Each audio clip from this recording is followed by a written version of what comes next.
It's the 1990 NCAA Basketball Championship.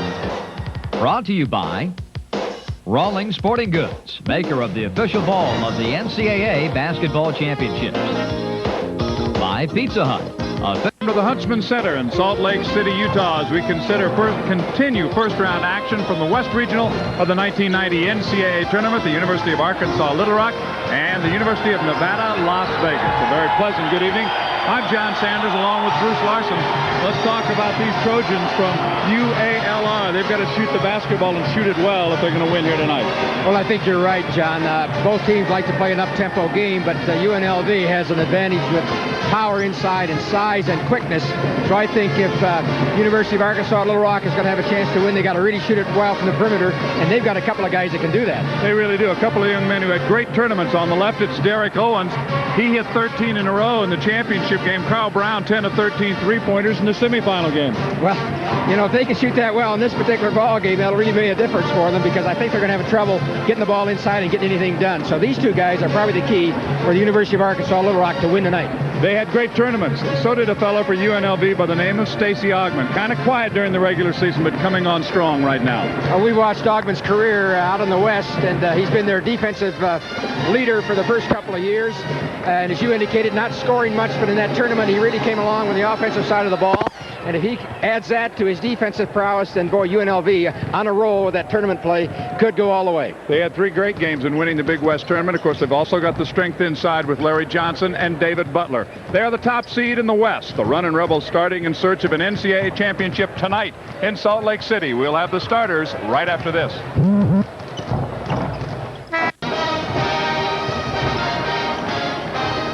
This is the first meeting ever between the University of Arkansas Little Rock, the Trojans, against the University of Nevada, Las Vegas Runnin' Rebels. Jerry Tarkanian had a tremendous record in 17 years at the helm of UNLV, 443 victories. 15 times he's taken his teams to the NCAA tournament, and a great run also at Little Rock for their head coach, Mike Newell. 3 NCAAs, a couple of NITs. They've had 5 straight 20-victory seasons. He is in his 6th season there. So we have the Trojans, the University of Arkansas Little Rock, a record of 20-9, against the Runnin' Rebels from the University of Nevada, Las Vegas. The Rebels are 29-5. They won the Big West tournament. Arkansas Little Rock winning the Trans-America tournament. We're just about set for the opening tip. And to handle the starters for both the Rebels and the Trojans, the public address announcer here is Mike Runge. Mike.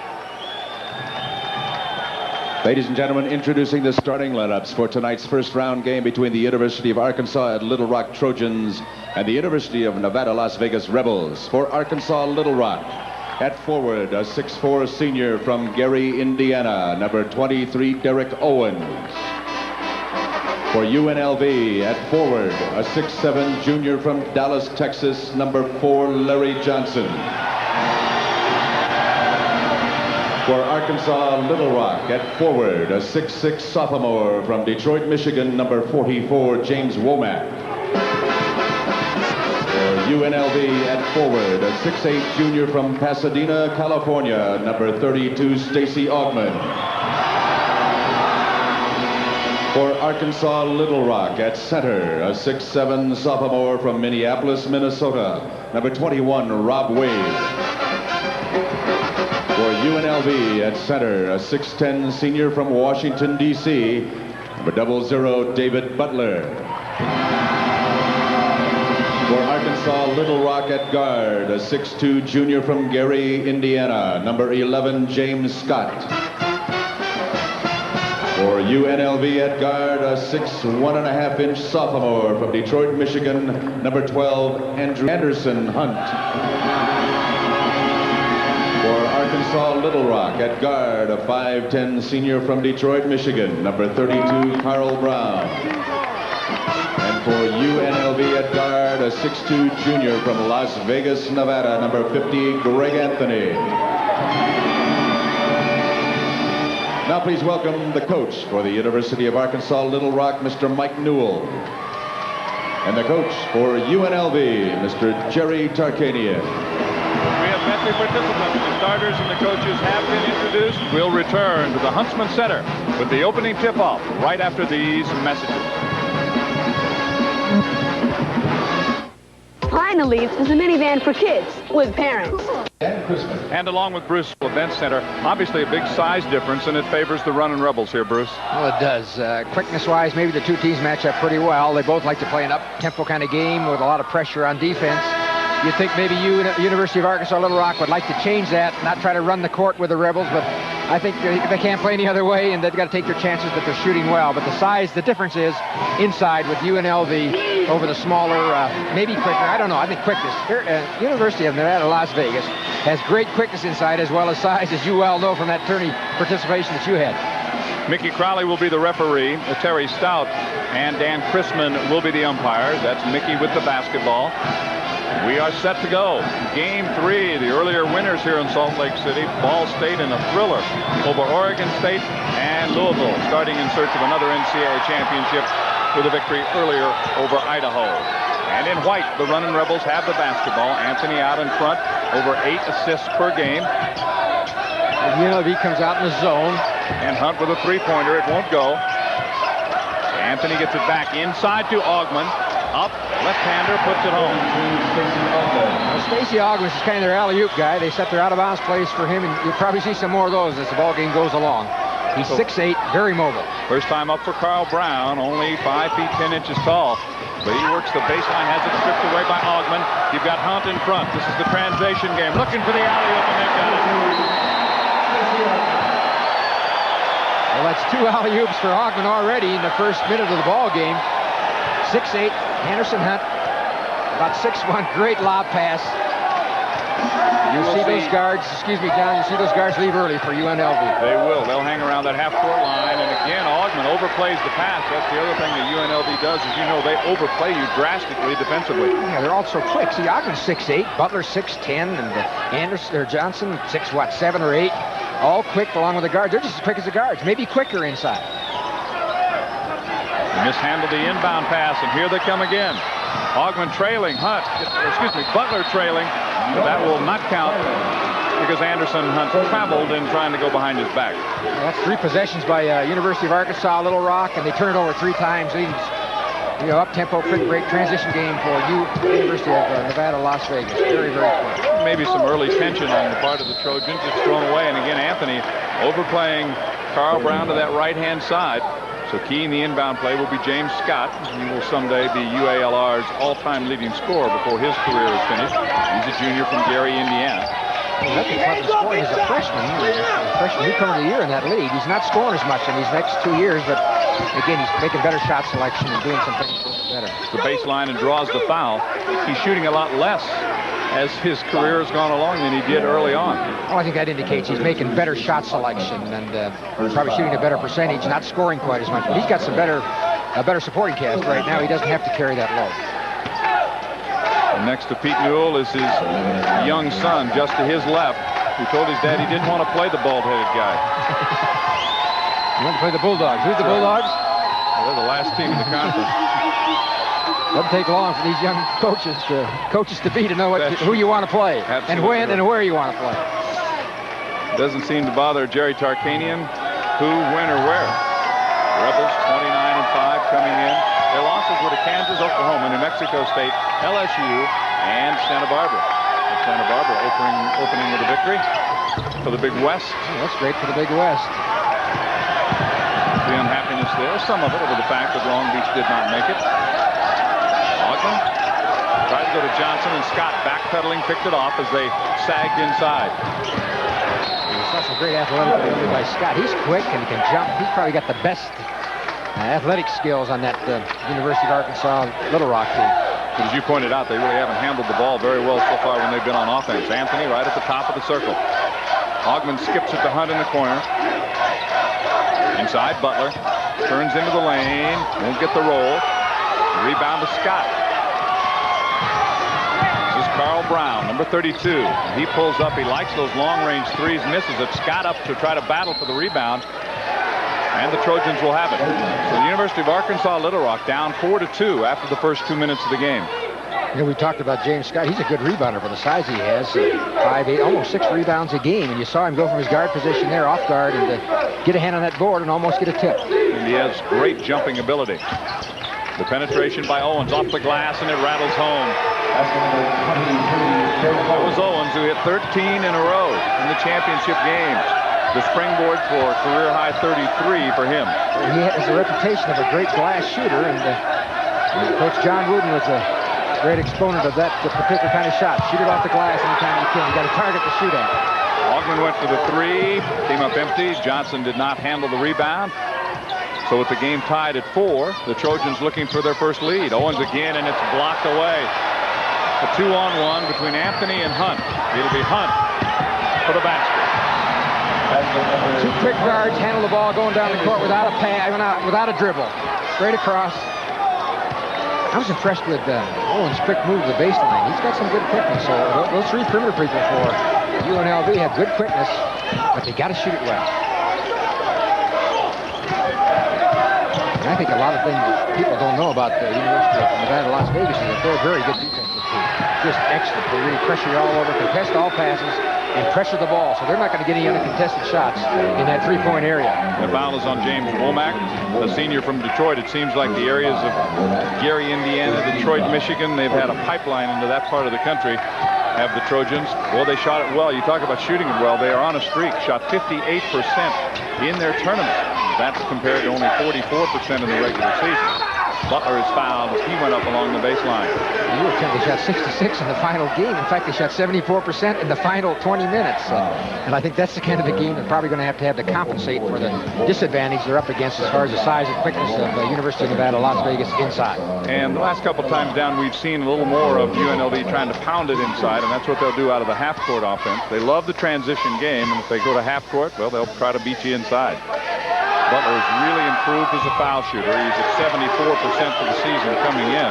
And look back to what Butler did last year. He shot only 61%. Yeah, he's really improved this whole game. A junior college transfer, a great player in junior college out of San Jacinto. And UNLV program has really, they've dealt with a lot of junior college players through the years. Done a good job with them. Tarkanian was a junior college coach for a number of years. Owens out top to Brown. Down the lane he comes. Has it blocked by Johnson.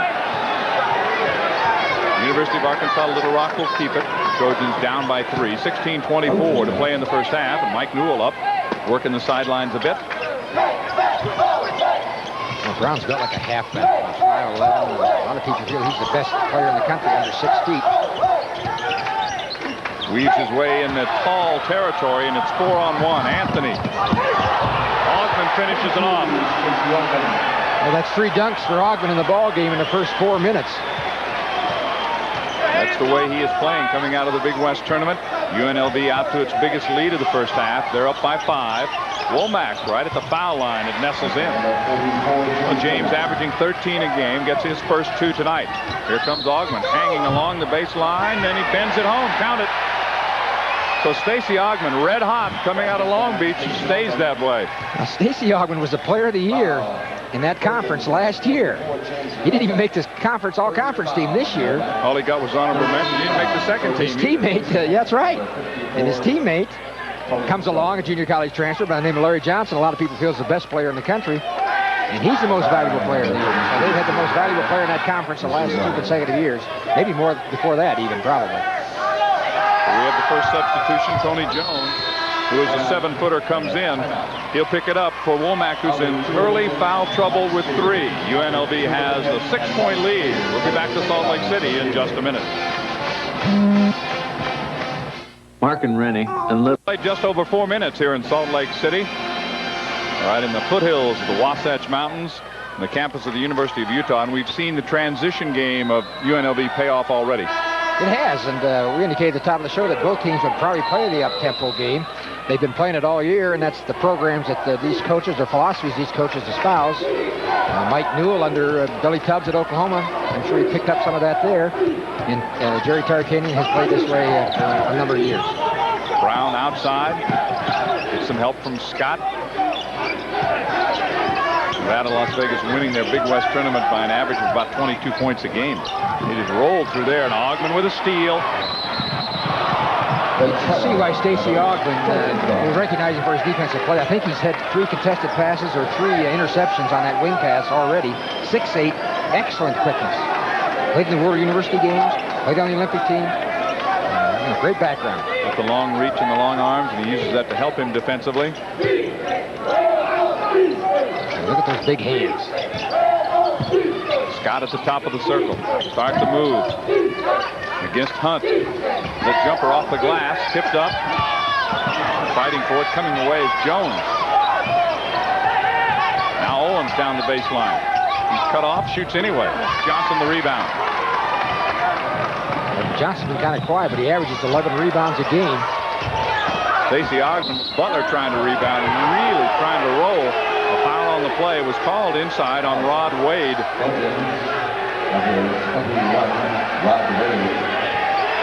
You might say UNLV not very physical inside. Butler's only about 200 pounds at 6'10", but very, very quick. Johnson gives them their physical strength at 6'7", about 235. The quick entry to Butler. Go back out to Hunt. Reset to their point guard, Greg Anthony. Threw it away. Johnson looked to the corner and there was nobody there. Keep in mind that Greg Anthony has done a great job in becoming a point guard. When he started his collegiate career at the University of Portland, he was a two guard. He was a shooting guard. That's right. He left Las Vegas and went to Portland, and then that's his home in Las Vegas, and came back. And has been a real factor in this He's had, of course, the broken jaw. His jaw is wired. What they'll do is loosen a little bit. They'll tighten it before the game. Brown with the jumper. Rattles out. Johnson the rebound. To Anthony. To Hunt. Scoop shot won't go, and Brown picks up the foul. The first on Carl. Well, that's the transition. They really look to the wing immediately to get that fast break started. Well, whether it's a made, steal, it's much easier to get your transition going after a steal. And, of course, UNLV does that very, very well. But then even after a basket, they're going to push the ball on the floor on you. So you really have to run the court well with your defensive players to contain this group. And I'm sure they figured with a 7-footer in there, they could beat him down the floor with Butler or Johnson, depending on who he covers. Hunt rolls it home. That's a great call to Stacey Ogden has at 6'8". He can really run the floor. Who do you cover him with? You put a small, quick guy on him, and he goes over the top of you. And you put a bigger, stronger guy on him, he runs right by him. So the matchups are really tough. They really are. It's an 8-point lead now for UNLV. As they're in front of the University of Arkansas at Little Rock. Coach Mike Newell's team a year ago. Losers to Louisville in the first round of the tournament. We've got a foul called inside, I believe, on Larry Johnson. They played well against Louisville. What, 6-point loss, 76, 5-point losses. Yeah, something like that. Of course, you go back a couple years before that, back to '86, when they surprised everybody and really started to get some national prominence with a big win in the NCAA tournament over Notre Dame. Brown for three. He loves it. You have to keep him close. He shoots 44%. That cuts the 8-point lead to 5. Ogman inside to Butler. This goes right back up. It won't go. And the rebound to Tony Jones. Brown pushes it to Scott against Hunt. Knocked out of bounds by Butler. Jones always scores 2 points a game. They're hoping they can get some playing time out of him and maybe combat that size a little bit. I think what they're looking for is a few minutes from him because he's not played extensively. Foul is on Stacey Ogden. That'll be 2 on him. And I'm impressed with the quickness of the University of Arkansas Little Rock, especially on the perimeter. Owens and Brown and Scott.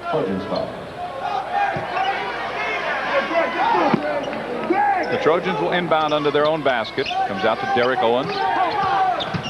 He pulls up for a jumper off the lane, used the glass, but too hard. And backing out to pick up the foul was Butler. Now there's something that the University of Nevada, Las Vegas does a little different. They show zone on the out-of-bounds play, and then as soon as you get the ball in, they go right to their man-to-man. Most teams will either stay man-to-man or stay in zone, so that's been effective for them. Well, Butler picks up the personal foul. It's his first. Baseline jumper a little bit short by Wade, and Ogman with those long arms scoops up the rebound. 14-9, Nevada's Las Vegas, and they find Butler. He's banged on the play, and the foul will be called. So David Butler will go back to the line. We talked to Coach Jerry Tarkanian. If there's a deficiency or a weakness in this Rebel basketball team that might be in depth inside. They're a little concerned that they don't have big size. They got Moses Scurry who'll come in at 6'7" and give them some physical strength. But after that, they're a little concerned. They lost George Ackles, who's 6'10". They're redshirting him, so he'll be back next year. But they probably could use him for inside depth if they go along in the tournament. David Butler is 2 out of 3 at the line. Number 30 checking into the lineup. You see right in the mid-right of your screen at the foul line is David Hall. There are 2 Halls. Derek Hall, David Hall, not related. Second one rolled in by Butler. And they're real lookalikes. They're both about 6'5", one out of Hammond, Indiana, and one out of Detroit. Leading scorer of Detroit High School last year. True freshman. They really don't have any depth on this basketball team. They're really hurting for depth. They're missing a couple of players because Dwayne Booker, a neck injury in the tournament. He is out here. John Johnson, a broken hand. He's out. Penetration by Scott. He lays it home. So they only dress 10 men. Back they come. Butler missed the shot. The rebound to the big man, Tony Jones. Oh, we saw a great move by Scott, and we saw a great transition game by UNLV. There's Johnson with a block. The Rebels save it. Here's Butler.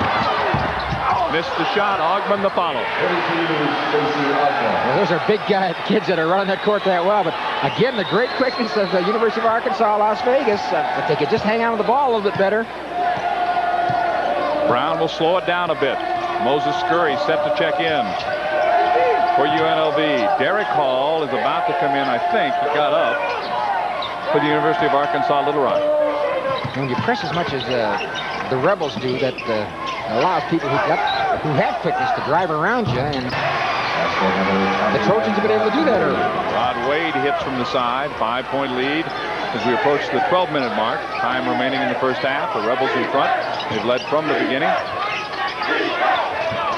Baseline jumper, good. Butler with 5 in the game. That's his first field goal. And he's 6'10", inside player, but he's got that 10 to 12-foot range as they open him out against that zone defense on the baseline. No points so far for Larry Johnson. I don't think he's taken a shot, has he? No, he has not. Here's Wade. Hall. Brown will battle Greg Anthony. Anthony will be in space all night long. There's a timeout called by the University of Arkansas Little Rock. We have 11:27 remaining in the first half. It's Nevada, Las Vegas 20 and Arkansas Little Rock 13. Las Vegas leading by 7, and they can turn it around in a hurry as the block leads to the break. Well, they average 5 block shots a game, a little bit over 5, so that means every ball game you start to play against the University of Nevada, Las Vegas, you're 0 for 5. So even if you hit the next 5 shots, you're 50%, but you still start out in the hole, so that's a great asset to have, and they've got that quality with those great jumping athletes in that back line. Obviously the difference, UNLV owning the fast break points so far. Travis Bice has checked into the ball game. We mentioned Moses Scurry coming in, but Bice as well is on. He's replaced Anderson Hunt. So Anthony and Bice now are the guards, and on the way in, the foul was called on Greg Anthony. Greg Anthony, despite the fact that he does have his jaw wired, got a technical foul in the Big West tournament. And the official said to him, keep your mouth shut, which is hard for him not to do. I asked him about it. He said, well, it was more my gestures than it was anything I said, because I said, he can't really hear me. Well, he picked one up in the Arizona game, too. In the Arizona game, he had to wear a mask, and that was the first game, I think, that he played after he broke that jaw. And he got one for the same reason. Bison there, number 13, is really a 3-point shooter, 6'4", real slender kid, about 144 or 45 pounds. And sideways, you can't see him. Owen. Deep in that corner, Vegas defense forces him out, but he works the baseline, tipped up. Johnson handles the rebound inside. Looks to Anthony. Here's Bice. That's almost a set shot. He stopped, popped, and scored. He's playing more and more. He is coming back from the bout with the chicken pox and getting more playing time. You can see his body, the slender body he has, and if he had something like that, he'd really have a tough time recovering probably as far as physical stamina is concerned. And when you play for the Rebels, you really got to play defense first. You're going to get a chance to play. Owens with it outside. A lot of minutes so far by Tony Jones. Owens lost control. Johnson has it. That was very close to an intentional foul. I think Derek Owens is pressing a little bit. You know, he's coming off a great game. He was the most valuable player in that tournament, and I think he feels he has to maybe carry the load in this game. And he's penetrating and getting by those big guys. But with a guy like Ogman covering him, he's really having a tough time getting some points on the board. David 5. Taylor 5. He's going to the ticket office immediately. Larry Johnson was off and running. Not much that could be done except for the foul. We're in the bonus, so Johnson will go to the line. Has not scored in the game. What a good free throw shooter out of junior college. Player of the year in junior college last year. Played in the World Games for Gene Cady at Purdue. An undefeated team, gold medal winner. A lot of people feel he's the best basketball player, collegiate player in the nation. And I think after Barry Payton's performance in that first ball game here, that if Johnson can win, his team can win and go on, he's got a better chance of making some of those awards. And Payton, of course, got in big foul trouble, and his team eliminated in that opening round right here in Salt Lake City. We have some great individual players on the court here in Salt Lake and around the country as the NCAA tournament for 1990 is underway. I guess we can brag a little bit. The only region with 2 All-American, first-team All-American. That's right. Here comes Scott. They just will not let you inside. Scurry, very aggressive, very emotional. He's 6'7". Look at the kind of quickness he's got. He gets a trap in the corner. Just great athletes on that UNLV team. The three-pointer tipped up and out of bounds, and the Trojans will keep it.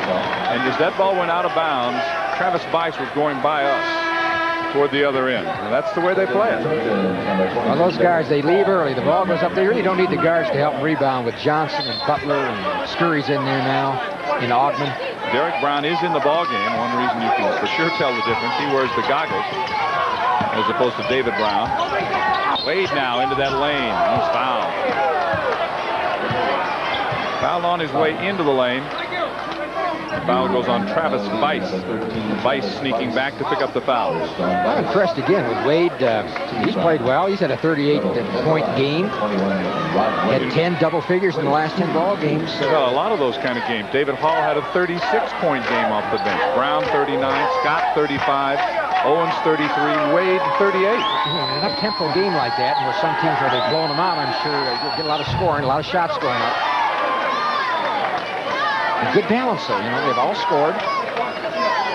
No real big score. But they've had those kind of games. Well, Brown averaging 18. I guess that's a pretty good load for a score. Not too bad.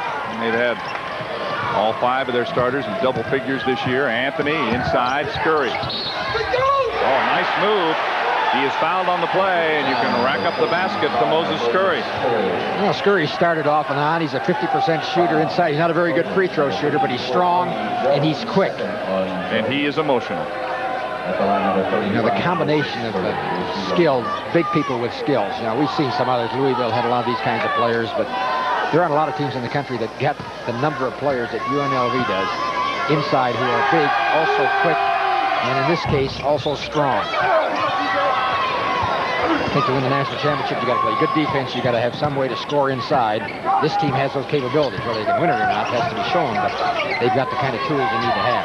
And just because they score in the 90s does not mean that they don't play good defense. They absolutely do. And the blocking foul is going to go against the Trojans. The foul is called, and trying to set the screen was James Scott, so we will walk to the other end. And the Rebels will be shooting. Their biggest lead of the first half is 26-14, and we are midway through. I think it's impressive that UNLV on defense, 43% is all teams shoot against them. And the kind of game they play, you're getting a lot of easy baskets because of tempo and up transition. Well, that's a very good defensive percentage. Good start for Stacey Augmon. Midway through the first half, he's got a dozen already. His average, 13.5 a game.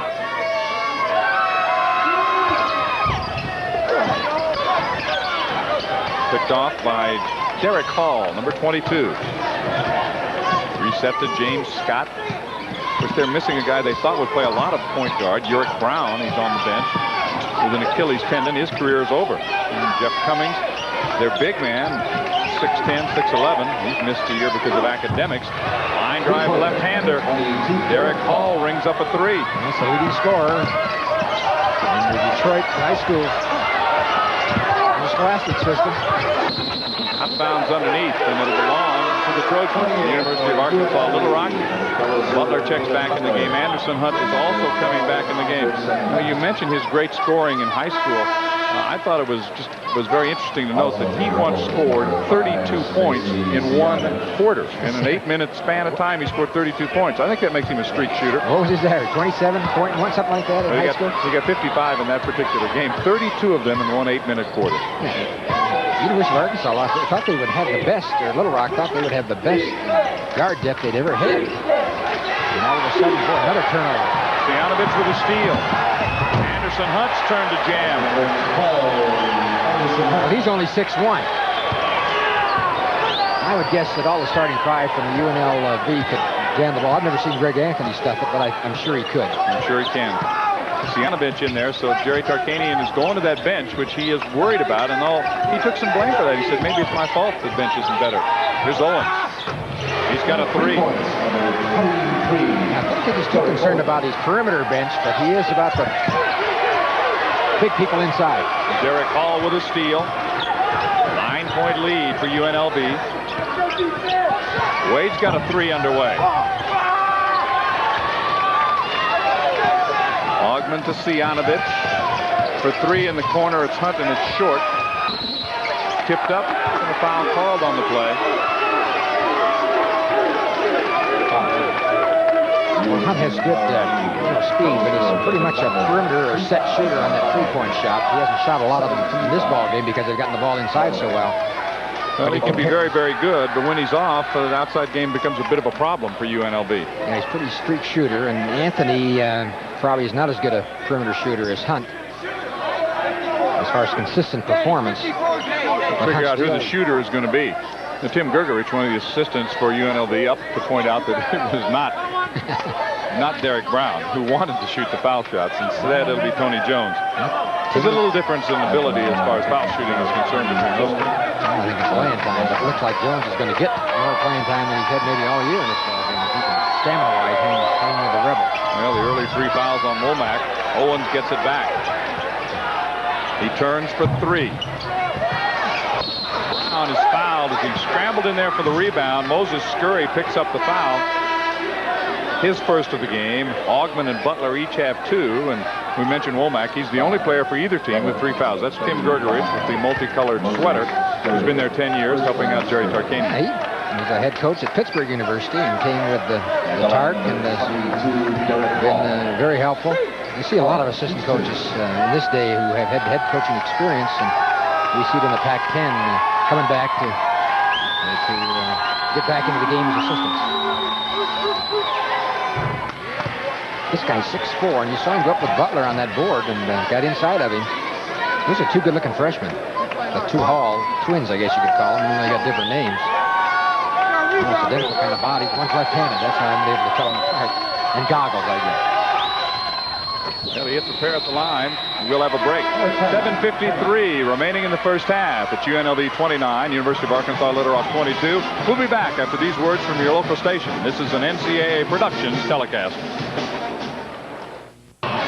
Along with Bruce Larson, I'm John Sanders. We're in Salt Lake City. First round action in the West Regional for the NCAA tournament here in 1990. And the top seed, UNLV, has been up by as many as 12. Right now they've sliced into that lead just a bit. The lead is down to 7, and you can see a number we expected to see. Much more scoring from UNLV inside than from the University of Arkansas Little Rock. Well, I think you're right, and they've stayed in their zone pretty much the whole half.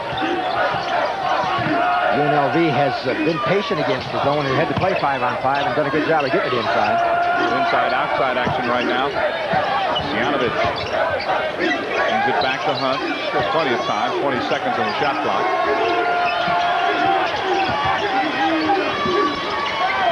Stianovich steps down that lane and brings it back out to Hunt for 3. It's way off. Tipped out of bounds. Who touched it last? I guess it was Derek Owens. The Rebels will keep it there in white. And in their maroon road uniforms, the Trojans from the University of Arkansas Little Rock. On the back line of that defense, John, they're 6'6", and they're 6'7", and they're 6'4". And in the front line that they're competing against, it's 6'7", Johnson just coming in. And the 6'10", Butler, and 6'8", Augman. No, Augman's going out. So that's Young, and he's about the same size. Yeah, they didn't lose any size in that deal.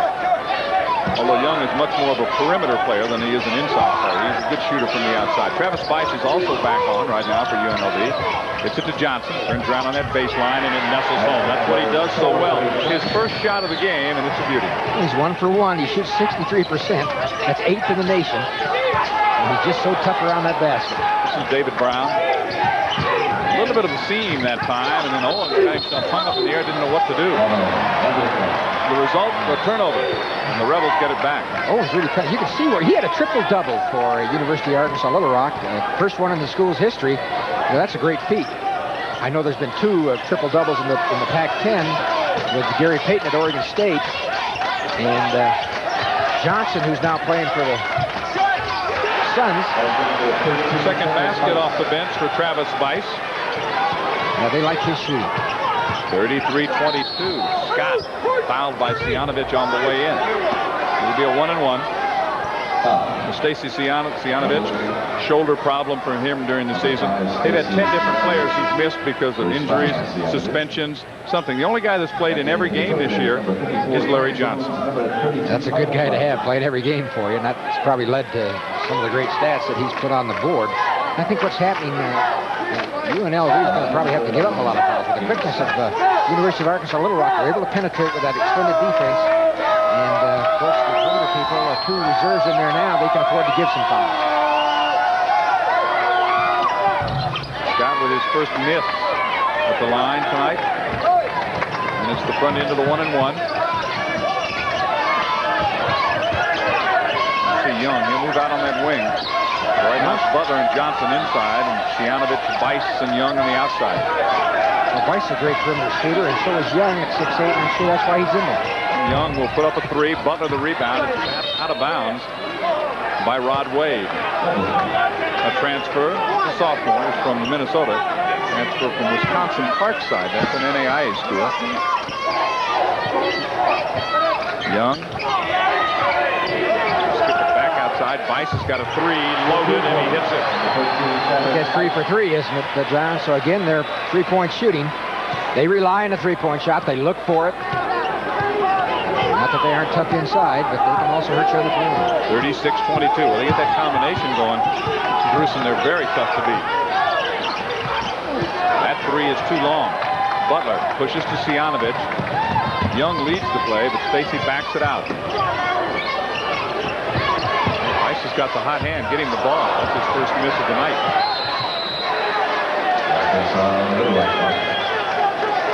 Mike Newell, what a great job he has done in Little Rock. Cianovich will leave. Greg Anthony checks back in. One of the good young coaches in the country. Great background, great training. Was a great high school player. I think he still holds a record for Purdue Mackey Arena with 54 points in a high school game. Won Sam Houston State. Graduated, what, 1973, I believe?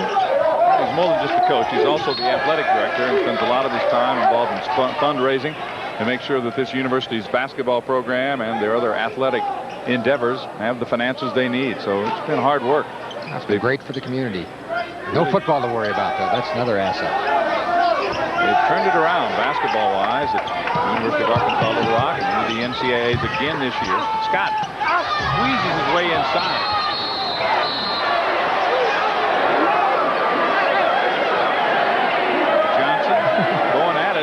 With Jones, but I don't think there was a problem between the 2 of them. The foul is on Larry Johnson. No, Johnson's got a great temperament for basketball. He's a great basketball player, but look at him here react to that pushing and shoving. He's got a great body, big shoulders, big arms and hands. Getting pushed around.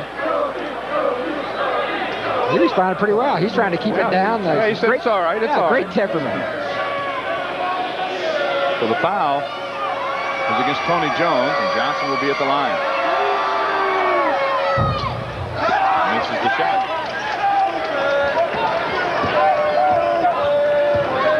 We saw his teammate from junior college play for Idaho, and he just about gave the Louisville Cardinals a little trouble early in that ballgame. He's 6'8". You can imagine those 2 guys playing on the same junior college team. They did. Reach-in foul on Travis Bice. That's his second. We're talking about Riley Smith, who did have a heck of a game. I think he had 28 points in a losing game. They played together at Odessa Junior College in Texas. Johnson is out of Dallas, high school in Dallas. Went to junior college, signed first with SMU, and decided not to go, and went to the junior college. Ends up with Jerry Tarkanian at the University of Nevada in Las Vegas. Derek Hall checking out as Owens returns and misses the foul shot by Wade. Back come the Rebels. They got a 14-point lead. That's their biggest of the first half. Tarkanian has substituted freely in the early going.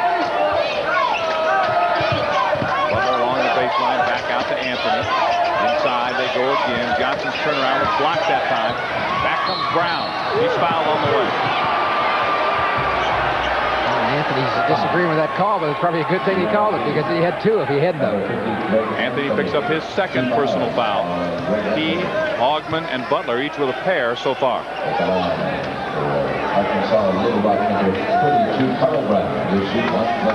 Oh, he's quick for body. Those shoulders, long arms. 11.6 rebounds a game. Also 20 points a game. The Arkansas Little Rock bench picks up a technical. Johnson will go to the line. Got the 1-and-1 for Larry, followed by the two technical fouls. It'll be empty there for a while, except for somebody at the line. I suppose he makes those two, they'd let him shoot the technical. He's probably as good a free throw shooter as they have on that basketball team at 77%. I don't see anybody who's better. Now, percentage-wise, that would be Sianovich and Bice. They're excellent foul shooters. They're in the 80s.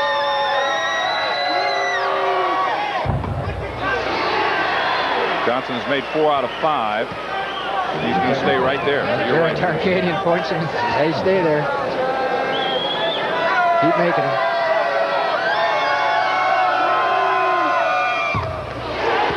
Well, that's 3 in a row.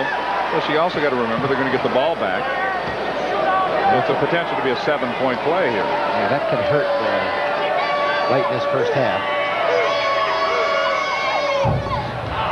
Well, there's a miss. So on the side, it'll be UNLV, and let's take a look.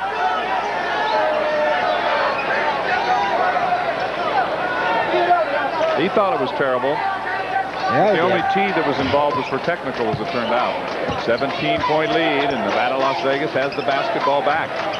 Bice to Butler. The 3 by Anthony. Young got a piece of it, but it winds up in the hands of Owens. This is Brown. Jones continues to play for University of Arkansas Little Rock, 7'2". That's probably as much playing time as he's had. Back out for the 3-pointer by Brown. Young reached in and got the arm that time of Tony Jones. So we've got a break, a timeout with 3:50 remaining in the first half. UNLV 39 and University of Arkansas Little Rock 22. First, America. Most banks offer 2 by 17. Scott working by, spins along that baseline, hangs. Butler and Johnson scramble for the rebound. And it's Johnson. He tracks it down. Anthony now. Bice. Butler's jumper. Good. That's where Butler's very good on that transition game where he comes down the middle after the wingmen have gotten down the floor. And he can stop and shoot that 10 or 12 footer as well as go all the way to the basket with it. It is a 19-point lead for UNLV. As Owens pops out. They find Scott and Brown. Augman working all the time with those hands. UNLV really helps very well inside. It's big. It's an offensive foul. Bice stepping up to pick up the charge from James Scott, his second. He's got a fragile-looking body to take those heavy charges. He did a great job. You saw him get his foot, stick it right out of bounds to make sure he couldn't go around it. So a good job by Bice off the bench. Now we'll take a break. And the score is UNLV 41, University of Arkansas Little Rock 22. When people try Arby's... This telecast is presented by authority of the NCAA. Any use of this program without written consent is prohibited. The announcers for this program have been approved and contracted by NCAA Productions. Right now it's UNLV out in front, and the Rebels will have the ball. And it's been a while since the Trojans have gotten on the board, and that's the kind of thing you cannot afford to do against a team like the Rebels. Well, you have to shoot a good percentage, and that's very tough to do against their aggressive defense. And the Trojans are up against a little more than that because they're giving up some great size inside, so they're not getting anything inside, and the perimeter game has been taken away a little bit by the good pressure on the perimeter shooters by UNLV. That time Johnson bumped into Jones, and that caused him to travel and turns the ball back over to the Trojans from the University of Arkansas Little Rock. Off the foot of Anthony, new 45 on the shot clock, says one of our umpires, Dan Chrisman. He and Terry Stout, the umpires. Mickey Crowley, the referee for the game. 2 minutes 32 seconds to play first half. UNLV is up by 19. It's the biggest lead of the first half. They've got their starting lineup back in there now again, John, to finish out this last 3 minutes. The Trojans have never had the lead in the game. Owens outside. UNLV, they front everything and they really help well. Wade underneath. Loose out of bounds. Touchdown by the University of Arkansas Little Rockers. Anthony that time sneaked down low to battle the big men. Oh, he did. He's a great jumper. Little left-hander. Making that transition to point guard, as you indicated, letting Hunt roam on that two-guard position, we call it, and get some free shooting. In some ball games, that's really going to benefit them. Inside to Johnson, right back up, and the basket will count. Johnson's so quick, has such great hands. That's a 2 for 3 for him, you know, again, that great percentage. UNLV shoots 50%. And the national average this year is down a little bit, just over 47%. You need to shoot over that if you're going to be a consistent winner, and of course UNLV has done that with their 50% shooting for the season. And you can see Tony Jones is in foul trouble.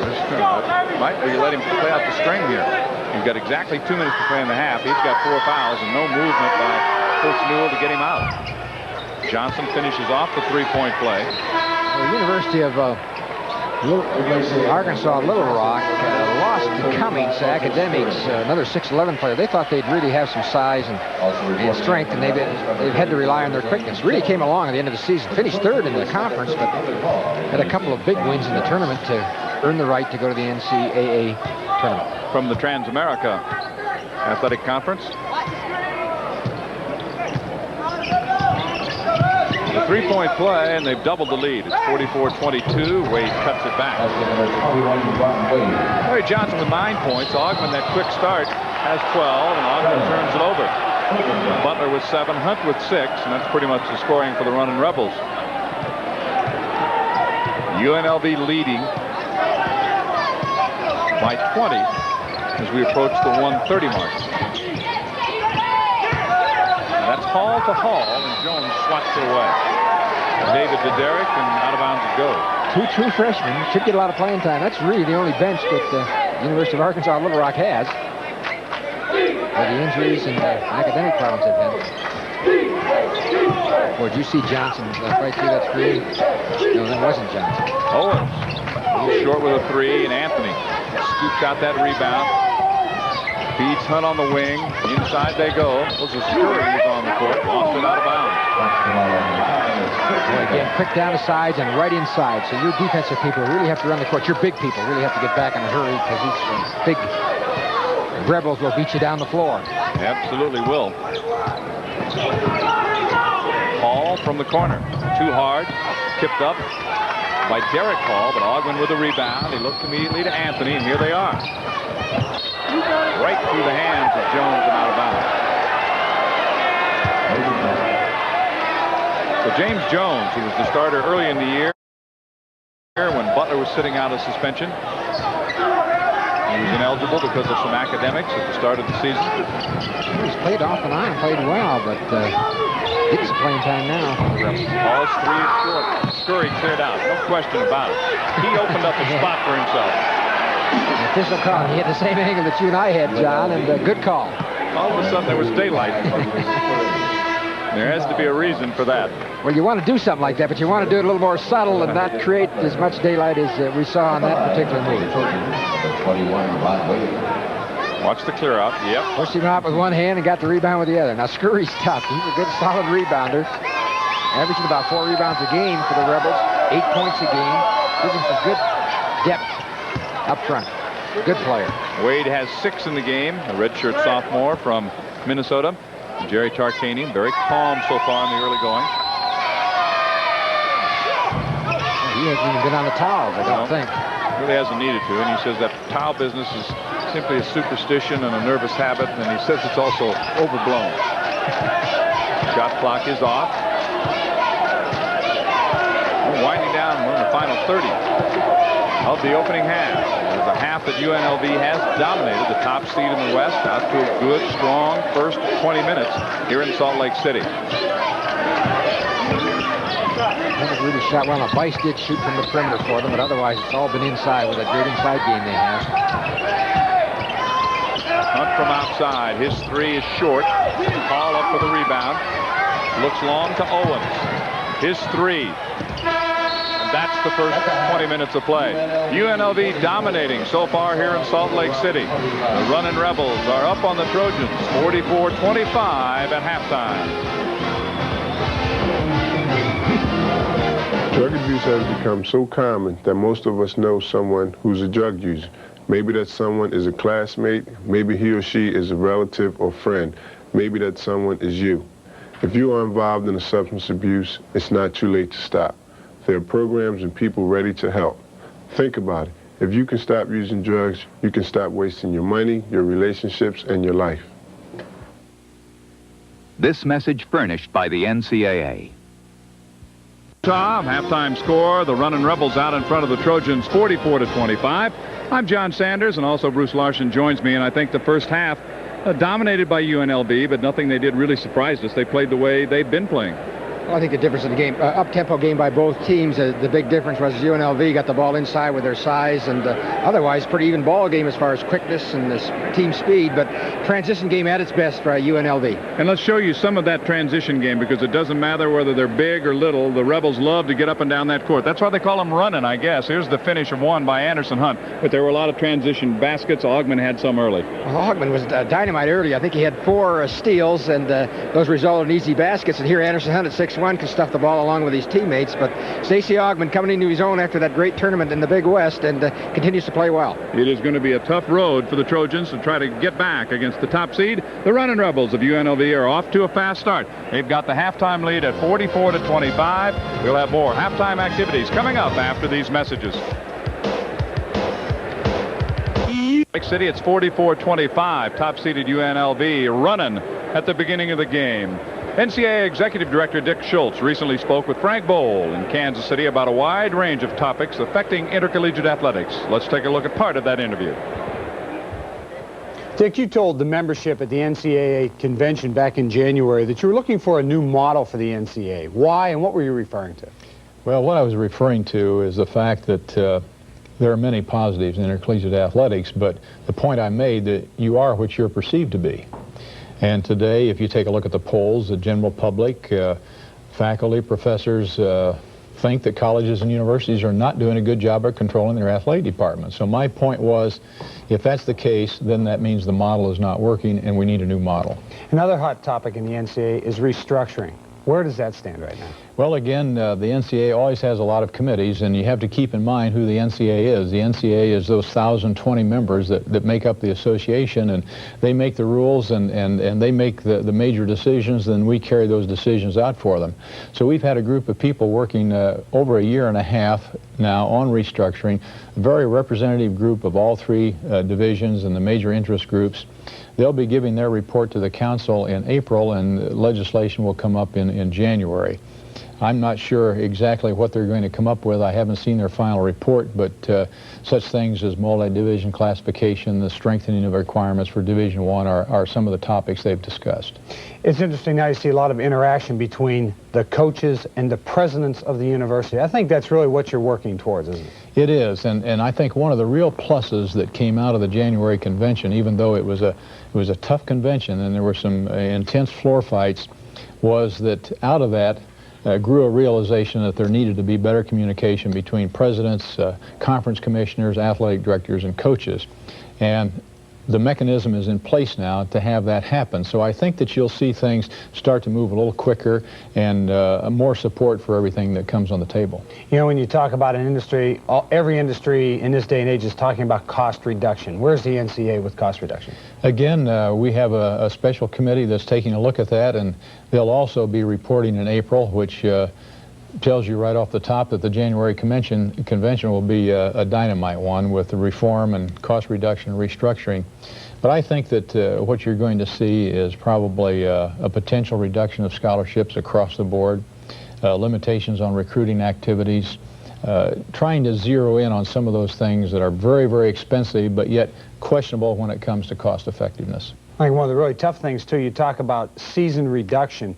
People just say, well, you know, get the athletes back in the classroom. But it's not that simple, is it? I mean, there are a lot of factors involved here. No, it certainly isn't. And really the steps that were taken in January at the convention in reducing the basketball schedule and putting some stricter limitations on spring football is really a small step forward. What really happens, and what I think you'll see coming perhaps as soon as next January, will be a limitation on the number of hours per week that an athlete can practice during the season, and the same thing in the off season. Athletes are telling us very plainly that they just don't have enough time during the season to be the kind of student they like to be, and they don't have enough time in the off season to do the things that other students do. So we need to respond to that, and quickly. Okay, Dick Schultz, thanks for joining us. My pleasure. Well, here's one for you in the NCAA tournament. Arkansas hanging on to beat Princeton 68-64. We have the University of Arkansas Little Rock involved in this game against the top seed UNLV. We'll be back to talk with some of the school officials from both universities right after this. Mark. And we welcome you back once again to Salt Lake City, Utah. 44-25.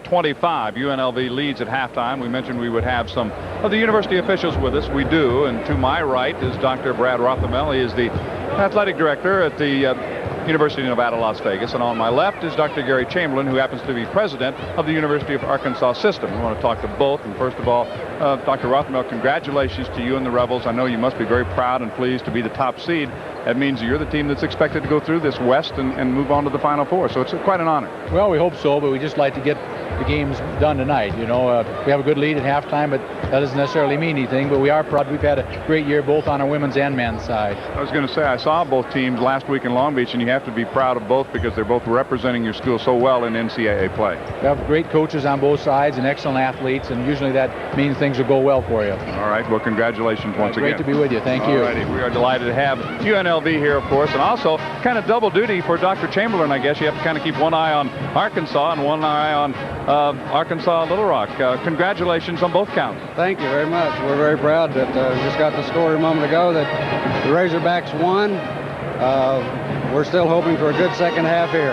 Well, I know that at the University of Arkansas Little Rock, so much has gone in and effort and time to build the basketball program and the athletic program there, so you're all to be commended for an excellent job. Yes, it is a young program, actually only 5 or 6 years, and in that 5 years we've been to NCAA tournament 3 times, NIT twice, so it's a growing program and it's doing very well. All right, congratulations to both. We've got the University of Arkansas Little Rock and we've got the University of Nevada, Las Vegas, and we've got more basketball. Second half is coming up right after this. It's 44-25 at halftime here in Salt Lake City, Utah. The Runnin' Rebels dominating the scoreboard at halftime. What about the rest of the statistical breakdown of this first half of play? It shapes up like this. Well, the big difference is right there in the first one. Field goal percentage. UNLV shooting 23%. That's their lowest of the year going into halftime. We indicated they had a great shooting percentage in the tournament, but it's that pressure defense that's made the difference. 23, 47 for the Rebels. They're 49 for the year, so free throws are close. Rebounds, those are even. Everything's pretty even except that shooting percentage, and that's the difference in the ball game. Scoring, balanced from the Trojans, but just not enough. And, of course, Augman and Johnson leading the way. A great start for Stacey Augman.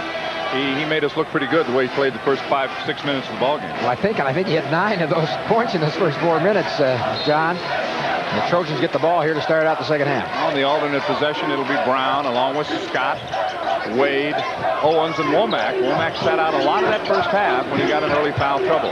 Owens pops out to take it to the same starting 5 out there for University of Arkansas Little Rock. Brown pulls up for the jumper, misses. Battle for the rebound, tipped up and into the hands of Johnson. It's Johnson, Butler, Augman, Hunt, who has the ball on the baseline, blocked, and back to Anthony, who is the 5th starter. So those are the starters, same for each team that began the ball game. We're underway. In the second half, UNLV trying to advance and face the winner of the game yet to come, which should be an excellent matchup. The 8-9 game, the 8-9 seeds over the top to Augman. 14 for Stacey. That's his 3rd really alley-oop for stuff. Carl Brown is 1 for 9 for the Trojans. We indicated at the top of the show he was 10 for 13 in 3-point shots in his last outing. So he's way off the beam, but it's that pressure defense from UNLV that makes a difference. And Mike Newell picked up a technical foul during the course of that first half. That was during a 10-0 Nevada-Las Vegas run, and there's a jam by Butler. So immediately, the power inside jumps to the front. They open it to the biggest lead of the game. And they try to play in front of Butler with a 6'7" player, and at 6'10", the easy lob or an easy dunk. That's the mismatch, is inside. Owens against Butler. Off the glass too hard.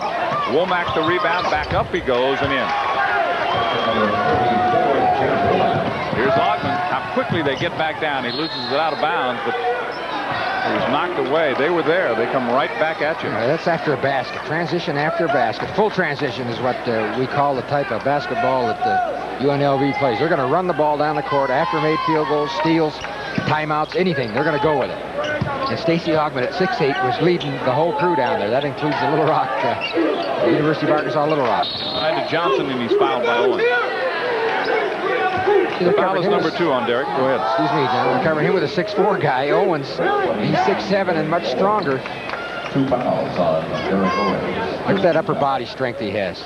Across those shoulders, he looks like a tackle or a defensive end, maybe a good outside linebacker. He'd probably be a great one. Always under control. And you talked about his composure for a big man who knows he's going to get bounced around in there. With the entry pass that time to Butler. David has 11 and UNLV 50-27. You know, UNLV did not shoot well outside either in this ballgame. They're 1 for 9 on three-pointers, but really they haven't had to rely on three-pointers. They've been getting it inside all night. Scott works his way around under the basket and lays it home.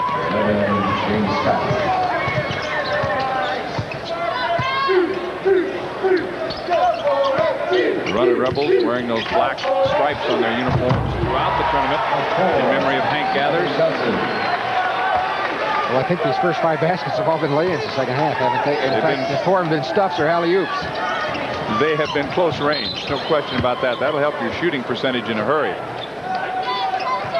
A collision under the basket, and the foul is called on Rebels, number 50, Greg Anthony. It's 3 on Greg. He came up limping, too, after a little collision. Looks like he got kneed, maybe, or stepped on an ankle. He ran into his own people down there. He ran into Anderson Hunt. But as we return to live action on the inbounds play, the ball is turned back to UNLV. As you look at the percentage of the inside people from UNLV, Ogman's at 54%, Johnson 63, Butler at 49 is probably, you'd like to have him a little higher, but overall, those threesome, that's the kind of percentage you want from your inside people. Owens knocked it away. Brown comes up with it. Scott waits for somebody to break, and it's Owens. Wade starts to move down that lane. He's fouled. The basket went. I think they're going to count it. A good strong move by Wade. Only 6'7", but 215 pounds. Over Butler at 6'10", and over the help. That is 3 fouls now on Butler. Wade had 6 points at halftime. He was the leading scorer for the Trojans. He had only 2 of 5 at the line, though, in the first half. And a chance for him to go to 9 in the game. But it rattles out. He's got some. Oh, the guy with sure hands, you won't see him do that very often. He took his eye off the ball. He was looking for that lead pass, the outlet to Anthony. They were going to be off and running, and he just dropped it out of bounds. Well, Johnson got 8 rebounds the first half. He's well on his way to his career high of 16. He's had that 4 times. 16 rebounds in a game. That's a lot of rebounds. Brown comes right back to Anthony, and here they come. Womack recovers to pick it off. 4 on 2. Womack pulls up at the foul line for the jumper. And Larry Johnson now sets up a 3-on-1 the other way. Hunt cruises in to lay it home. Very solid example of the good hands that Larry Johnson has. We indicated he just knocked one out of bounds, but he came back and made a great play there. It's 54-31. UNLV. The top seed in the West, showing why they earned that top seed. Wade works that baseline, no place to go. Owens for 3.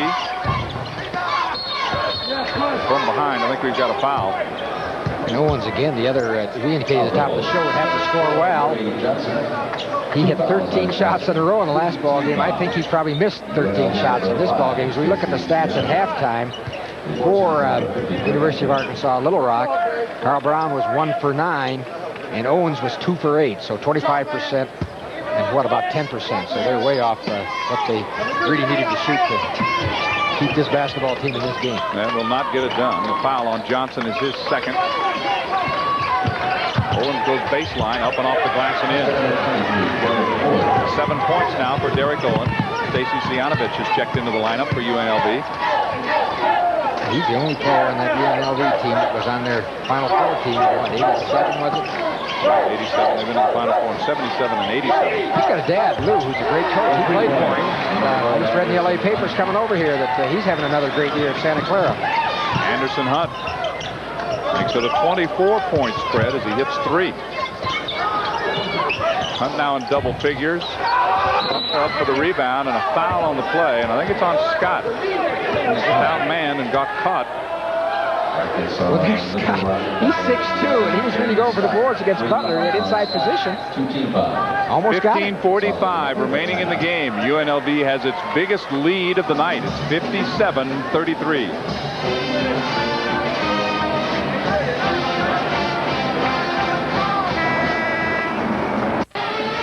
With 15:45 to play, 4 of the UNLV starters are already in double figures as they lead the Trojans by 24 points, and UNLV will have the basketball. Larry Johnson, who celebrated his 21st birthday yesterday here in Salt Lake City. Tarkanian commented on the fact that this is his best balanced team as far as scoring, but he's had some good teams where he didn't have balanced scoring, so he's not too concerned that he had balanced scoring. He just wants the people that can score to score. Whether it comes from 3 or 5. He doesn't know if that balance is really necessary. He said it's nice.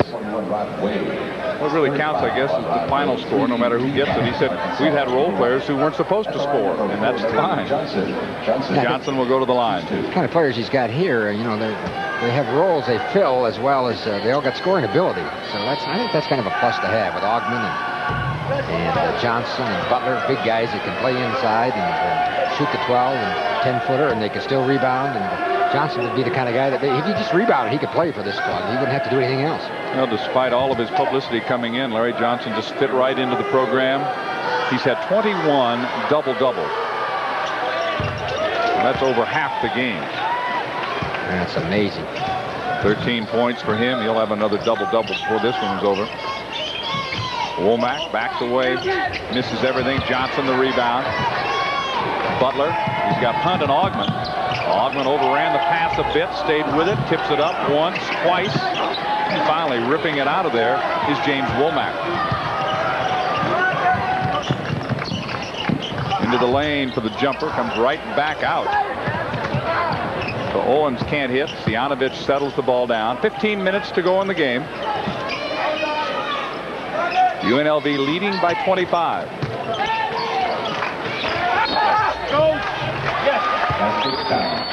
Womack picks up number 4, and Butler goes to the line.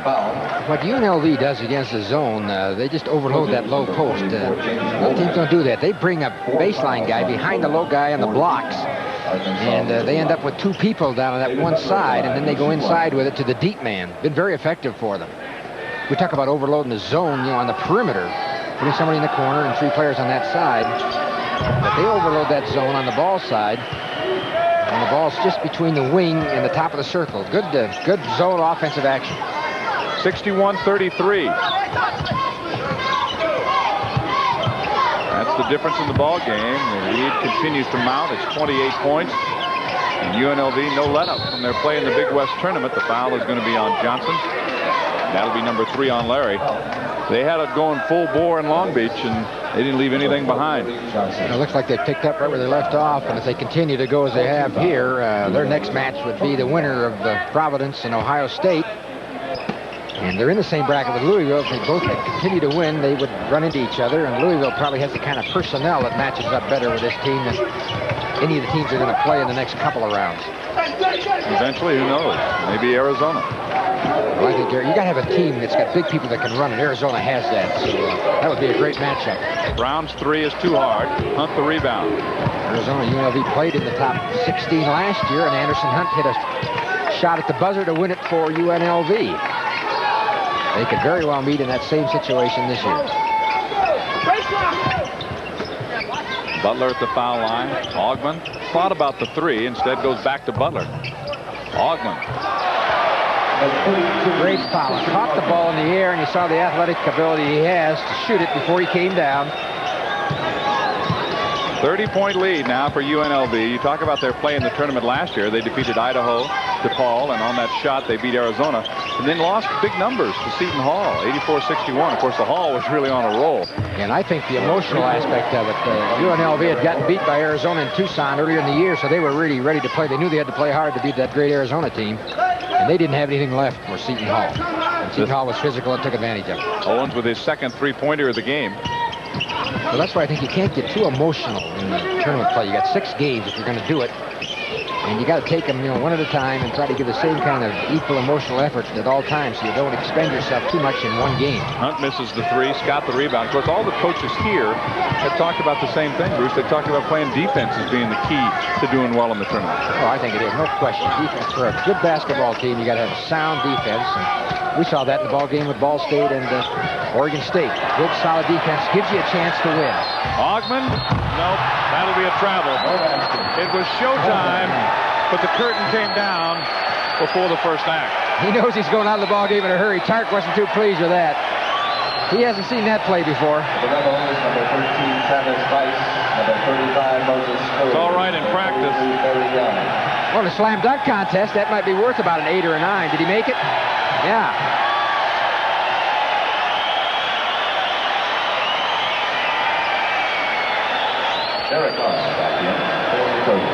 Well, I think with the lead you have as a coach, you hate to have your players maybe try to show up a team like that. That would be one reason for taking him out. That's a good point. Young is into the ball game along with Bice, Scurry. So Coach Tarkanian does go to his bench. Hall off the bench and into the lineup. This is Wade down the lane, hanging.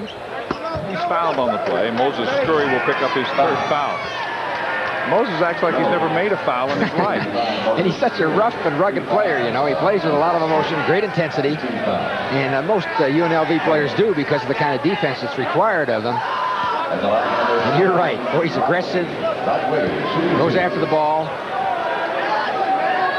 Wade with 8, but only 2 out of 6 at the foul line, so he's not had much luck from that spot tonight.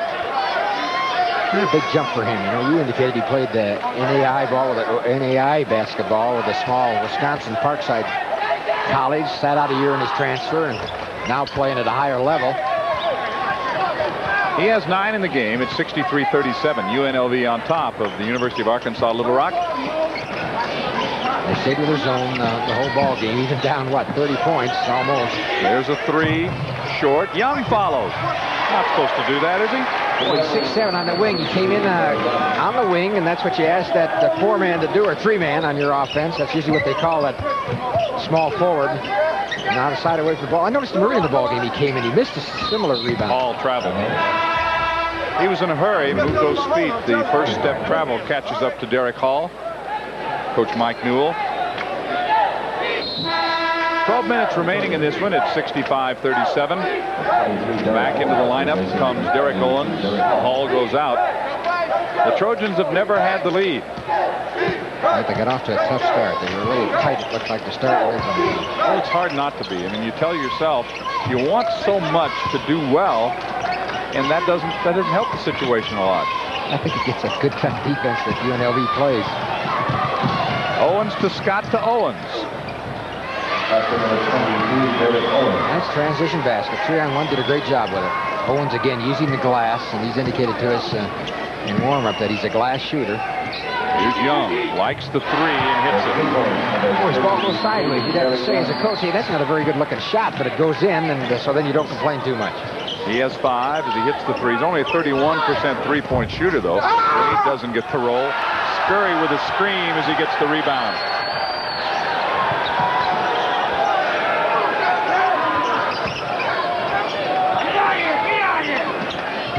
Bice to Scurry along that baseline. Great skip pass, which really opens up the lane inside. UNLV does a lot of good things. A well-coached team. 70-39. Basketball is a fairly simple game, inside and then outside, and UNLV exhibited a good example of that here today. All inside. 10:44 remaining in the game. UNLV 70, University of Arkansas Little Rock 39. University of Arkansas Little Rock is down 70-39. It's the biggest lead that UNLV has had so far. I'm John Sanders along with Bruce Larson. Let's face it, the Rebels got it cooking. They're going on all cylinders right now. They are. I think the University of Arkansas Little Rock would like to have that rule that they experimented with in their conference, in the Trans-American Athletic Conference. They played with 6 fouls. With the lack of depth they have, they really like that rule. The other thing they did, they experimented with the three-point shot. If you foul a shooter on three-point shot, you get 3 free throws instead of 2. And the coaches like both rules. They go for it. Young with his second straight 3. 8 points for Barry Young. 73-39. They said in the three-point shot they didn't see very many of those. There weren't many fouls on three-point shooting. Here's Brown behind his back. Hits the shot. It has been a long dry spell for Carl since that early three-pointer. That's right. He started out with 1 and then 0 for 8. It's a long ways from his 10 for 13 and 39 points that he got in the semifinal game in that tournament. Cianovich on there right now. We're inside that 10-minute mark. Young kicks it to Bice. He's a little strong. And there's a rebound or a foul on the rebound called on James Jones. Oh, Jones picks up the foul. UNLV has 6. University of Arkansas Little Rock with 4 team fouls. And there's not a lot sometimes that a coach like Mike Newell can do. When it starts to go bad and you let a team like this get up on you, and you see that LSU has ended one of the strings in NCAA tournament play as Hall tries the shot. First time that Rollie Massimino has not won an opening round game in the NCAA, but LSU took care of that. Well, LSU has, again, the kind of a team that probably could go a long way. They got a great size. They're young size, and they got the great guard in Jackson who can do it all. And they just haven't had a consistent year, you'd think, with all the big people they have. And again, I think as they play more and more and get more experience with those young freshmen, they'll be tougher. Well, they jumped out something like 23-8 in that game, and Villanova did get back to make a game of it. But LSU advancing on this opening day. More openers, of course, tomorrow. Back to Salt Lake on Saturday with 2 more games. The winners then advancing to Oakland, California. The eventual destination, of course, is Denver. Double figures now for Rod Wade. He's got 10. Look at the field this year of the 64 teams. The parity of basketball, I think maybe more interest in this year's tournament than any, because I think a lot of teams think they have a chance to win it.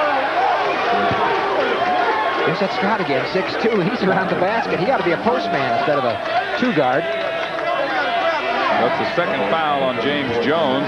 Scott stays with it down there. 6'2" against the big guys. Great leaping ability, athletic, great management skills. Get up in the air, move the ball around, and still get it off the board. Against 2 6'8" and a 6'9" player in there. Talk about interest. We've got a good crowd here tonight. They're filled way up into the second tier. Capacity about 15,000 in this building. Of course, great following for UNLV. Well, they're pretty close. I think that's one reason they were in this. They could have sent them to Long Beach, and they drew well in Long Beach last week, as you were there, John. But they felt that probably Arizona would draw better at Long Beach than they would here. It's a little easier to get to Long Beach from Tucson, Arizona, than it is to get to Salt Lake. And Vegas, what, maybe 6 hours or 6? I don't know. 6 hours down the road? Thank goodness I didn't have to drive. 9 minutes to go. 73-45. Again, the foul will go on Jones. So James has picked up 3 quick fouls since coming off the bench. This might give Coach Jerry Tarkanian a chance to develop some of that inside backup that he's probably going to need when he starts facing those bigger and more physical teams down the road. Well, that was very interesting that he talked yesterday about maybe his lack of bench strength being his fault, intimating that he had not used his bench in the proper fashion going along this season. I think he lost confidence in them early, you know. They got early leads, and he'd make changes, and they couldn't hold the leads or maintain them. Didn't expect him to build on the leads, but he felt that they could at least maintain it, and they weren't able to do that. And so he tried to pull back a little bit. I think that's probably what happened to him. All 5 of the UNLV losses this year came to NCAA tournament teams. Scurry goes back up for the follow. They are 8-5 against NCAA tournament teams as they come in here. They play a very difficult schedule. I think that helps them. You know, teams that do that, it's going to affect your win-loss record, but with the kind of program that UNLV has, and those national recognized teams, even if you lose, you don't lose a lot of ground if you lose to an NCAA contender. Long rebound that time by Barry Young, who's been going inside a little bit more. Bice takes the baseline and has to bring it back to Scurry. And I think you see more and more teams doing that. Of course, that's the thing that Here's Jones. hurts Little Rock or University of Arkansas Little Rock. They don't play that kind of a schedule, so this is kind of a tough game for them to handle. That's a 3 from Owens. Scott could not hang on. Scurry and Young form the 2-on-1. Young is hammered by Scott. That's 4 on James Scott. Well, he's done all he can for a guy that's only 6'2", trying to battle those big guys inside. Boy, he really has. He's played both ends of the court. There we saw a transition game with two guys about 6'7", coming down the floor, handling the basketball, going against somebody 6'1", and that's about all you can do. You want to keep them from the layup, but put them on the foul line. The Trojans of University of Arkansas Little Rock coming in at 20-9. They're 12-4 in the Trans-America play this year. Young at the line. Here's a guy that has a reputation of being a pretty good three-point shooter, but he doesn't have the stats that indicate he's a very good free throw shooter. So that should really tell you that not that good a shooter, but he hits those two. And he's in double figures. 79-47. UNLV on top. We have 5:54 remaining in this game. With Bruce Larson, I'm John Sanders, and it's 79-47 here. Try to update some of the other games from around the country on this opening day of the NCAA tournament for 1990. As the Trojans bring the ball up, Oklahoma, a top seed, had a little bit of problem with Towson State. North Carolina opening with a win over Southwest Missouri State. And Arkansas, very tough battle against Princeton. Princeton again, close, but no cigar. Three-pointer that time by James Scott. He's got a dozen. Stianovich, Jones, Young, Scurry, and Bice. UNLV still stays in the zone. The follow inside, a foul called on Owens, and going back up for the shot was James Jones. So none of the starters are in there right now for UNLV. That's 3 on Derek Owens. That's going to put James Jones at the line. Jones from San Jacinto Junior College. As you indicated, he did start for the Rebels early when Butler was not academically eligible that first part of the season, so he got some playing time. He played well. And his playing time went down, and maybe now he's back on track. Of course, I think in so many cases, and college basketball no difference, the opportunity is the key. You get a chance to play, you get a chance to show what you can do and develop your abilities. Yeah, I think sometimes that's tough on the bench. It is.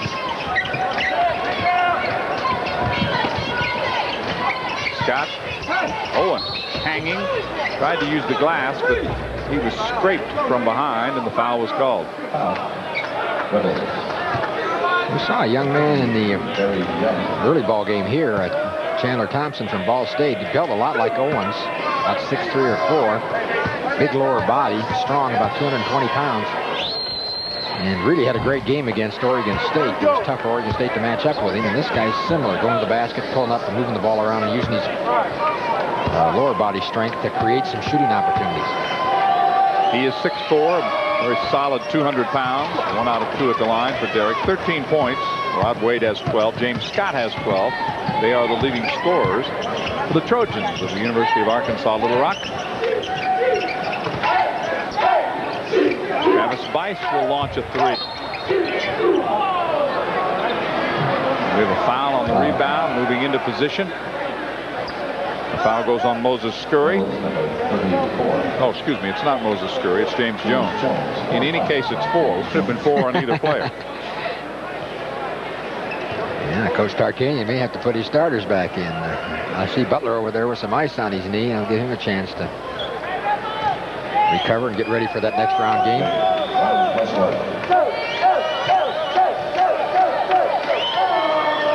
A 1-and-1 for Rod Wade. So far, Rod is 7 out of 13 at the line. He has 13 points in the game. So he spent a lot of time at that foul line.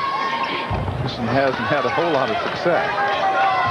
14 now for Rod. It's above his average. Right, and he gives him his 11th double point scoring in a row. So he's been playing better for the Trojans.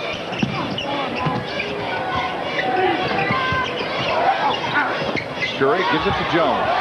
That was a good tough inside pass. Two big guys handling the basketball. Not easy when you get that close together either, is it, Chris? No, it isn't. Again, you got to be impressed with the agility and athletic skills of the Rebel big men. An air ball that time by Derek Owens, who got into the lane but lost track of where the basket was.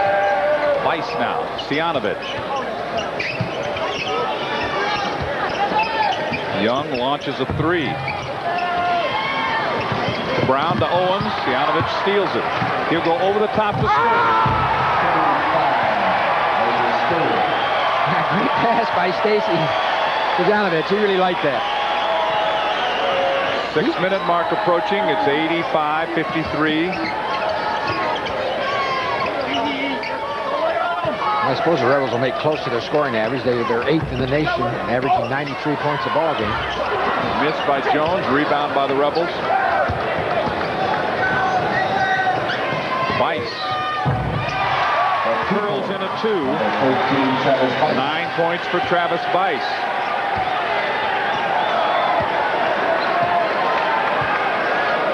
Weiss hits, and at the 5:30 mark, the Rebels continue to widen the lead. It's 87-53. Halftime 44-25. Young's turnaround is good. Excuse me, Jones' turnaround. That was a pretty good back end by Jones. He just moved him back. Tony Jones' first basket of the game. Nice extension. Ball body. Skip it back to Weiss for 3. Yep. That's a dozen for Travis Weiss, his second three-pointer. 5 minutes to go, 90-55. A 35-point split here. Ouch. Way too much firepower.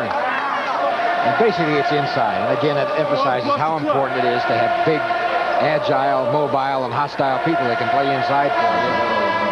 That's what this UNLV team has. They've got that. Into the lineup is Rice and Jeter. So we've seen all 12 of the Rebels who are here on the trip. Jeter did not play in the Big West tournament because of mononucleosis. Rice played a little bit, and they're both in the lineup. Well, maybe this is the best physical condition that UNLV has been in since the season started. Well, they got a little time off right at the end of the regular season before the tournament, which helped them. They needed the rest. When you play a national renowned schedule such as they do, what it forces you to do is to play a lot of midweek games, and you give up conference game time so you can get on that national TV. And, of course, with a program like UNLV, that's what happens to them. So a lot of times you're playing 3 games in a week. You got to play 2 conference games, and then you got to play somebody like Oklahoma right in the middle of your conference schedule. It's just tough to maintain physical strength. Fatigue is a factor for the UNLV Rebels late in the season. They seem to have it all together for the tournament. Stianovich will penetrate, has it taken away by Brown. Brown needs some help.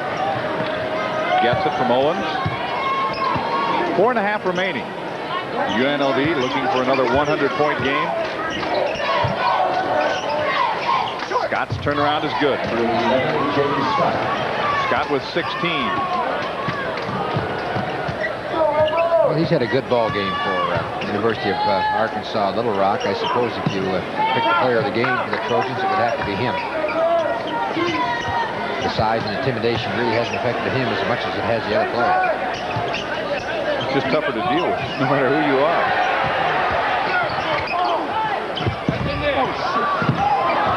We've got people on the ground and trying to work his way up as Young. Jones is fouled. Foul will go on Tony Jones. He's gone. That's 5 fouls on Jones. Didn't play much in the second half after he picked up his 4th foul in the first half. He had bodies everywhere. So Tony Jones, who gets a lot of playing time, and he gets a nice handshake from his coach, Mike Newell. He says, good job. He had to play a lot of minutes. Had just that one nice basket. He's really the only size that the University of Arkansas Little Rock has at 7'2". And he's a senior also, so they're going to have some filling in to do next year. No, I guess he's a sophomore. Is that right? Yeah, I've got him as a sophomore. He just came from West Ark Junior College. So I think he started at Arkansas Little Rock. Moved to junior college and came back, so he'll get some more playing time as the next couple of years. UNLV 92, University of Arkansas Little Rock 59. Out in front with 3:47 to play, along with Bruce Larson. I'm John Sanders, and we're happy to have you with us tonight from Salt Lake City. And there's Coach Tarkanian. Looks pretty relaxed. Another day in the office. Ready for Providence or Ohio State. And earlier today here, what a great game. Not necessarily in the caliber of play, but certainly in the excitement level at the end, as a foul shot with time gone settled it. And then it was Louisville behind early, but they rallied. They really played tough the last 30 minutes of that game. Womack turning is fouled by Sianovich from behind. Those are the two teams who've advanced so far. Ball State and Louisville will play on Saturday. UNLV to take on the winner of the Ohio State-Providence game, which is a good matchup because Ohio State seeded 8th at 16 and 12. Providence seeded 9th at 17 and 11. You would think those 8 and 9 seeds would be the best games in the tournament because they should be the most evenly matched teams, and they usually are. Kind of interesting last year, not one 8-seed team won a game. All the 9 seeds beat the 8s. Last year. Whether that'll happen again this year or not, we'll have to wait and see. But usually those are the good games in this first round. I think that's a tribute to the seeding process if that's the case, because they're pretty even and could go either way. It's 92-61 here. UNLV seeded number 1 in the West against the number 16 team. As Ball State plays in Louisville, they're a really long up-tempo team with great size. Jones up for it and lays it home. Ball State's going to control the tempo. They play good, solid defense, and they feel if they can defend them long enough and well enough that they'll give themselves a chance to win. So it should be a low-scoring game again, much like the Oregon State-Ball State game. Rice pulls up, looks for some help, finds it in Sianovich.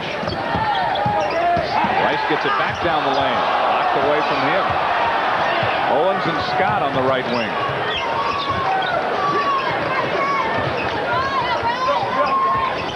Comes Owens, pulls up for the jumper and hits the bottom of the net. 15 points for Derek Owens. James Scott is working on 16. Carl Brown has just never gotten it going so far. He and Owens are the 2 seniors on that basketball team, so they got some good young players coming back. Sianovich with a long set shot that won't go. I think his teammates were trying to get him into the scoring column. Everybody else has scored for UNLV. Sianovich is not neither as Rice nor Jeter, but everybody else has. 9 players have scored. Owens again won't go. Sianovich the rebound.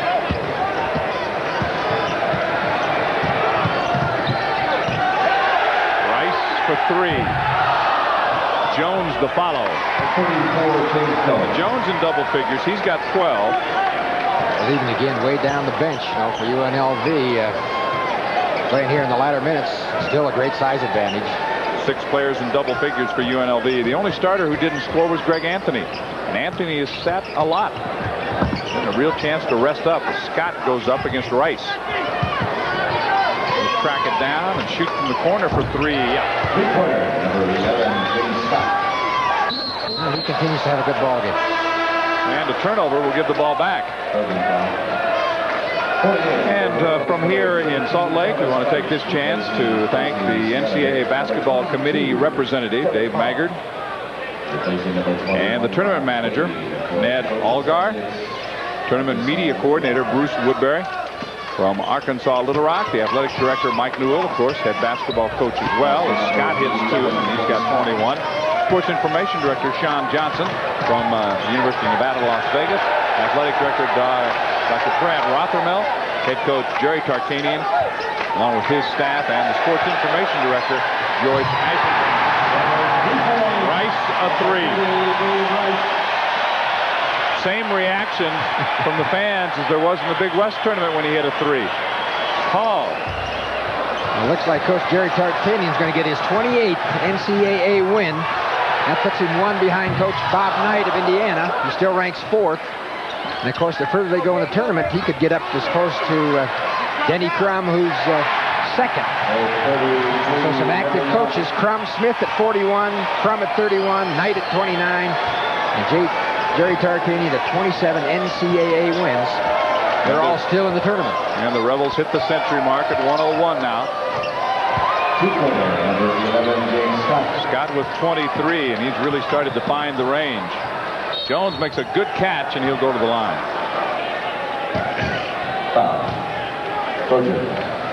On 44, James Womack.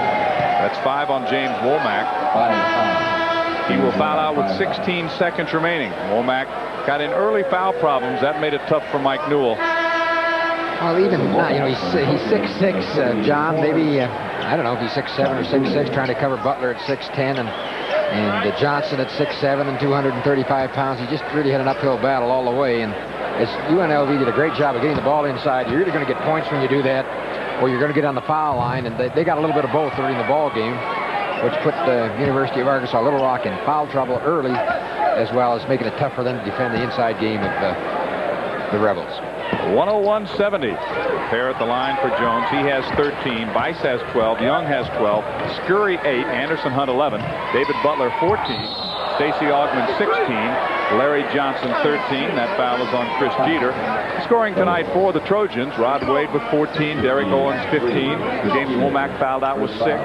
James Scott with 23. Carl Brown really never got it going. He had 5 points total in the game. Derek Hall 5. And Tony Jones with a couple. As we looked early in the ball game, the keys to the ball game were that Brown and Owens, the two seniors who had come off the tournament, their conference tournament, really playing well and scoring well and hitting threes. They just were not able to maintain that pace against this good UNLV team. And that cold shooting ran through the entire team.